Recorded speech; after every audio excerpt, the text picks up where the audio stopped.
our newsroom in New York, this is the CBS Evening News with Walter Cronkite and Eric Seberide in Washington, David Culhane in the Valley of the Tigers, South Vietnam, Bruce Morton in San Diego, California, Ben Silver in New York, and Charles Kuralt on the road, tonight in Jamestown, Colorado. One of the more unusual Allied operations in recent months took place a few days back in a Viet Cong area 30 miles west of Nha Trang, called Valley of the Tigers. CBS News correspondent David Culhane was there. This is Viet Cong territory. Ordinarily, there isn't an American or a South Vietnamese soldier within miles of this spot. But this Special Forces unit was brought in here by helicopter to perform one of the most dangerous mercy missions of this war. To rescue some mountain people, or montagnards, being used as slave labor by the enemy. Air Force planes fly overhead to broadcast to the montagnards and alert them to the chance for escape. The mountain people are usually not under direct guard. The Viet Cong simply close all the passes out of the valley to keep them working on these small hillside cornfields. These South Vietnamese soldiers lunched on the enemy corn while they waited for the montagnards to come in. Cornfields like this can be found along most of the infiltration routes used by the Viet Cong. With Viet Cong in the area, time is running short. Contact 22 and tell him there are 27 VC between him and us. They're in VA with him. If you roger me, raise your hand. Efforts are made to get the VC to surrender. They're up on the hill there. Tell him there are VC up there, too. They've already called us. They see the VC.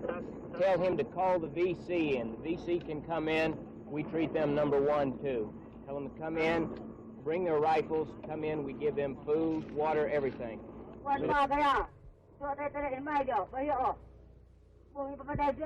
the worst possible moment, one of the broadcast units goes out of action. But the others continue to work, and finally the 2nd Special Forces Unit, sweeping toward this position, starts coming in with the freed montagnards. The first man to arrive is greeted by a brother he has not seen in all the long months of his captivity. These people have been forced to grow corn for the Viet Cong for years.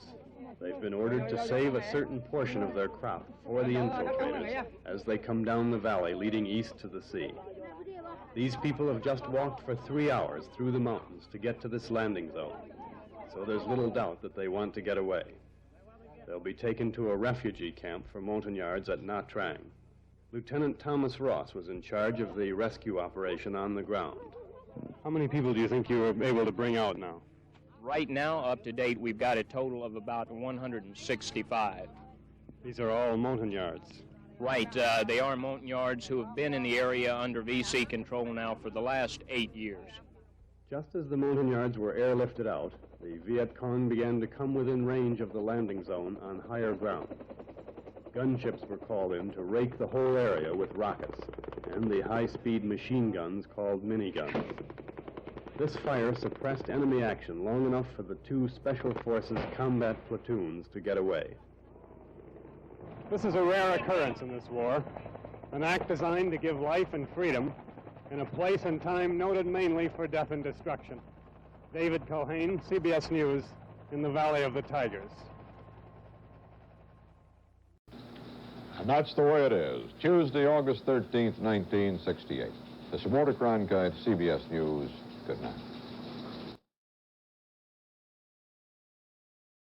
This is the CBS Television Network.